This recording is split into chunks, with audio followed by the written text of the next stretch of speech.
Now see students, next transaction on April 5 only, purchased goods and paid by check 20,000. So our journal entry will be purchases account debit to bank. Treatment will come in credit side. April 5 by purchases account, and amount will come in bank column, and amount is 20,000. Because we are making payment through check. On the same date, there is one more transaction, that is freight paid in cash rupees 250. So freight is one of the expense and all expenses must be debited. Freight account debit to cash account. Simple treatment will come in credit side by freight. Date is still April 5. Amount is 250. 250 rupees will come in cash column. Okay. Now see, next transaction on April 6, sold goods for cash. A very simple treatment will come, and as well as journal entry, cash account debit to sales, and treatment will come in debit side. Cash account debit to sales. So to sales account on April 6, amount will come in cash column, and amount is 12,220 rupees. Cash account debit to sales account. Now see, next transaction on April 8, sold goods for cash. Again a simple transaction. So cash account debit to sales account, and very simple treatment will come in cash column, and that is 16,000. Okay, most of the transactions will be very simple. Only few transactions will be there on which you have to do little bit work. Next is sale proceed of April 8 deposited into bank. See, on April 8 there was a cash sale rupees 16,000, and this 16,000 rupees we are depositing into our bank. So entry will be bank account debit to cash, and you know such entries are known as contra entries.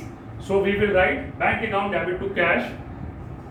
Very simple treatment will come to cash account.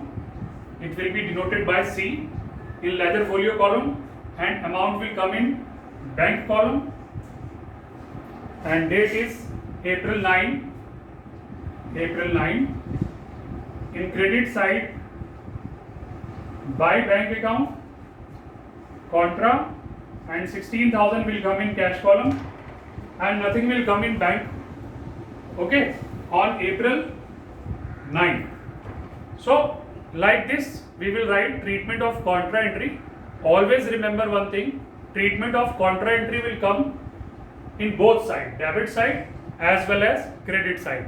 But when we will write treatment in debit side, suppose I am writing to cash account, so in the column of ledger folio I will write C. Okay, and if I am writing to cash account, in that case amount will come in bank column. Same way in credit side I am writing by bank account, in this case amount will come in cash column. So whenever we will deposit amount into bank, or if we will withdraw cash from bank for office use, always remember this thing, for office use. So these two transactions will be treated as contra entry.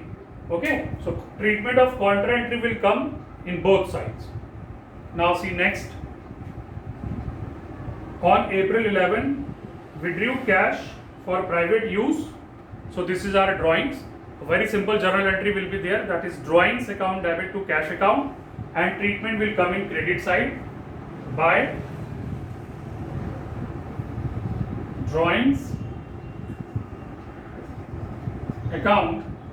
Date is April 12, and simply we are withdrawing cash from our business for personal use. Rupees 1,000 will come in cash column. Okay, simple treatment. Now see next is withdrew by check for private use. See, this time we are withdrawing amount for personal use but from bank. So our journal entry will be drawings account debit to bank, and treatment will come in credit side by drawings account, but this time amount will come in bank column. 5,000 rupees will come in bank column. Okay, because we are withdrawing amount from bank for personal use, and this date is April 12. Okay.